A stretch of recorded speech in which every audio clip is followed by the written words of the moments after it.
hindi kaya. Yung pinapangako ang langit at lupa. Tama po ba? Yung ospital na gusto namin maitayo, yan kayang-kaya namin gawin. Dahil ngayon may ginagawa akong ospital sa Manila.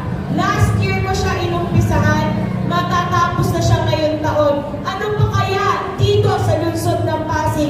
Makapagpatayo tayo ng pilihan ng ospital. Nakumpleto ang gamit kasi nagre-request sa office namin mga MRI, CT scan, gamot, lahat na pwede nga i-request na medical meron sa office namin. Pero pag kami ay pala rin, ibibigay namin ang dekalidad na serbisyo para sa bawat Pasigueño. Okay po ba? Ang pabahay, isa pa yan na gusto namin itayo. No? Yung sino nag-rent dito, may mga nag-rent. Yan, gusto namin qualify din kayo, kasama din kayo, na pwede kayo magkaroon ng pabahay din. Okay po ba?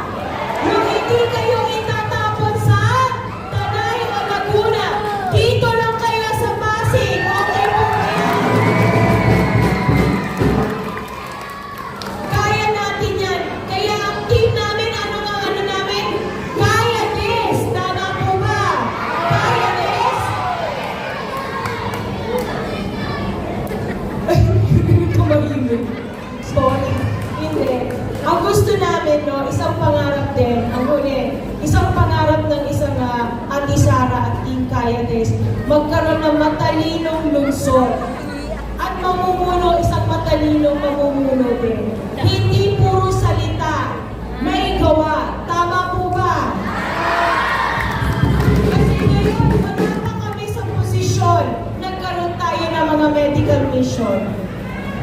Kasi napansin natin, kulang yan sa lungsod natin. Ngayon, hindi pa rin kami nakaupo.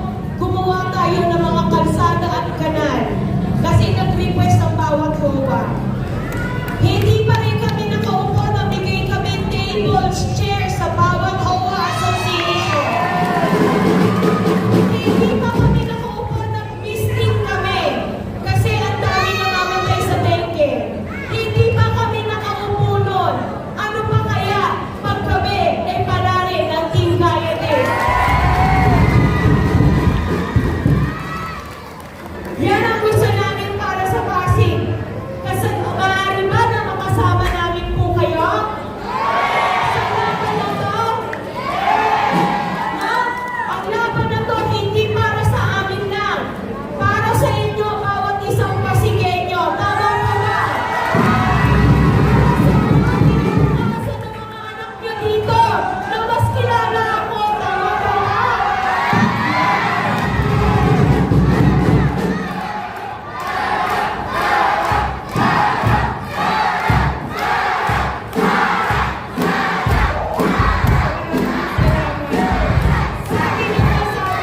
Sabi ni Kuya Curly, kaya naging matagumpay ang St. Gerard Construction dahil sa mga empleyado namin.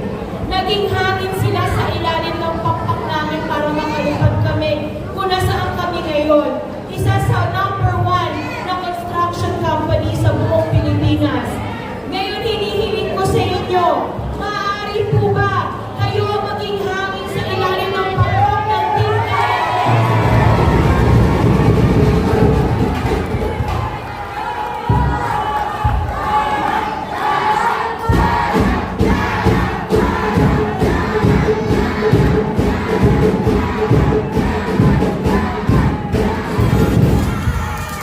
Kay Rosario, maraming salamat sa pagmamahal. Sama-sama tayo sa laban na to. Okay ba? Maraming salamat ulit para kay Rosario. Ganipin ko sa inyo lahat. Mayor Sara Vizcaya!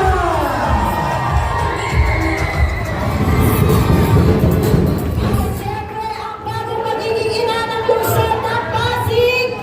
Mayor